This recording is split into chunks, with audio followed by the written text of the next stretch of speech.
Hello बच्चों, welcome to this video.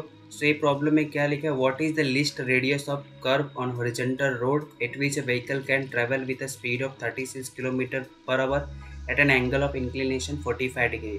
सो आपका road has a some angle of inclination, so it is a problem of banking of road. So आपका जो list radius of curvature पूछा है, मतलब उस time पे आपको जो स्पीड दी है मोस्ट सेफ स्पीड है, तो मोस्ट सेफ स्पीड क्या होती है, v equal to root R G tan theta.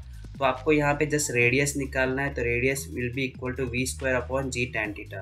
Tan 45 आ जाएगा, टेन 45 1 होता है, इसलिए V square by ji.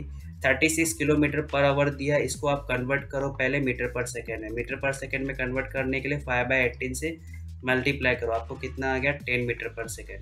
10 into 10, जी का वैल्यूज गिवन 10, सो आपको रेडियस कितना होना चाहिए 10 मीटर। यहाँ पे जो सोल्यूशन दिया है this is also correct because mu is equal to tan theta होता है। बट आप जो महाराष्ट्र बोर्ड वाले बच्चे हैं वो अपना ये फॉर्मूले से भी सॉल्व कर सकते हैं, और जो सीबीएसई बोर्ड वाले बच्चे हैं वो ये फॉर्मूले से भी यूज़ करके सॉल्व कर सकते हैं। सो आपका correct answer is C. I hope आपको ये प्रॉब्लम समझा रहेगा। Thank you for this video.